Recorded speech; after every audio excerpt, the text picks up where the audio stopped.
ndashaka nanone utekereze ku bihano by'ubukungu dushobora gufatirwa. Murebe ko ubutunzi bwacu bungana nk'igihugu, ubwiyemezi tubushyire hasi, byandi twirwa twirata, dukanure tumaze gukora.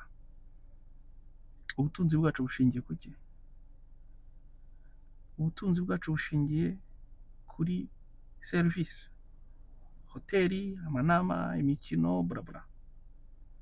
Iyo dufatiwe ibihano by'ubutunzi, nta baturisite barekeraho kuza, ibihugu byaza gukora inama mu Rwanda birahagarara.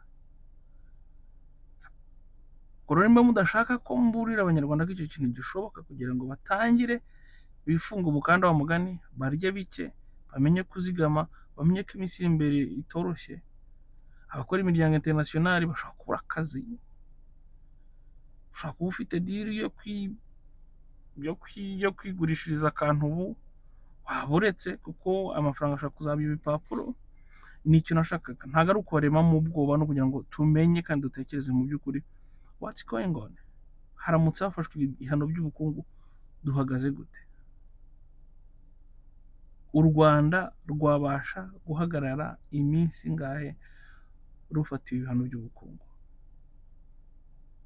Dukora iki? Twinjiza iki? Duproduiza iki? Ni icyo nashaka abantu batekerezaho, ntabwo ari ukubatera ubwoba habe na gato. Ndashaka ko guza dukanguka, tubanze tumenye ngo Amerika ko tuzi uko imeze. Amerika ihana Uburusiya nabwo ni super puissance mondiale, igihugu gikomeye ku isi, gifite ibitwaro n'iki, gifite ibintu byose.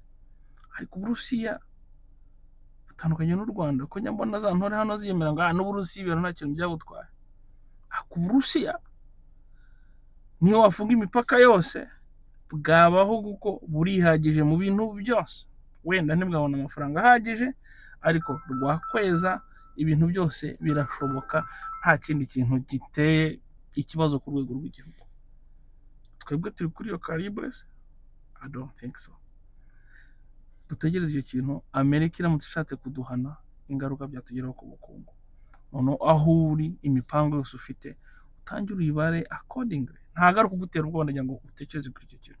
Kandi birashoboka, kuko Amerika yagaragaje ko ibishaka kandi yiteguye gukoresha ngo ibyifite byose, turuzi zose ifite, kugira ngo dukome musose. Mwitonde rero, nicyo